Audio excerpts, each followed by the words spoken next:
Olha esse cara que surgiu na minha sessão de comentários falando de um desafio, comprove coisas sobrenaturais, ganha 50 mil, o professor tal fez o desafio para quem puder comprovar e provar cientificamente e explicar cientificamente fenômenos sobrenaturais e tudo mais.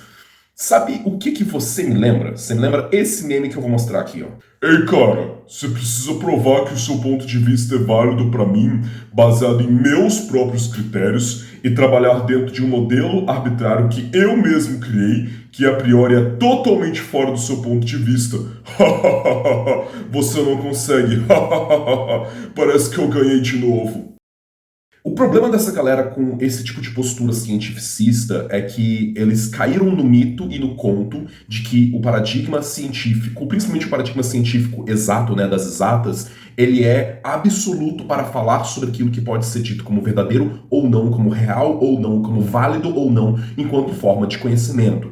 O que eu percebi conversando com muitas pessoas com esse tipo de postura cientificista é que elas pouco entendem sobre a história da ciência, sobre epistemologia da ciência, sobre o que fundamenta o tipo de raciocínio e de entendimento do que conta ou não como conhecimento, inclusive do que conta ou não como conhecimento científico. Inclusive, elas chegam no ponto de serem negacionistas científicas porque elas negam as ciências sociais, as ciências humanas, enquanto uma forma válida de conhecimento rigoroso sobre a realidade. Você quer saber do que eu tô falando? Cara, vai estudar, vai começar do básico, vai ler Descartes, vai ler o discurso do método, que muitos cientistas nunca leram e que é uma fundamentação do tipo de modelo de instituição filosófica e científica que fundamenta a própria ciência rigorosa, a ciência exata.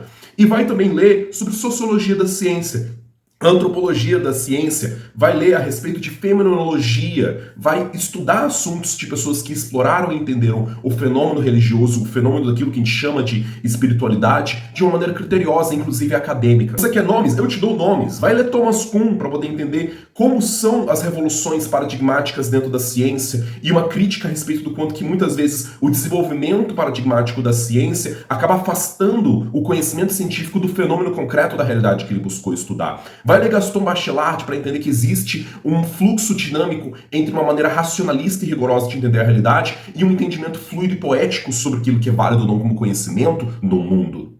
Vai ler George Bataille para poder entender as fundações antropológicas e as raízes humanas dentro daquilo que a gente considera como religião. Vai ler Gilbert Durand para poder entender a estrutura fisiológica e antropológica da crença e da psique humana. Vai ler Edgar Morin para você poder entender o quanto que o modo reducionista das ciências exatas diminui o escopo da compreensão humana sobre o mundo e a necessidade da interdisciplinaridade, da transdisciplinaridade para poder aflorar e ampliar o nosso conhecimento humano.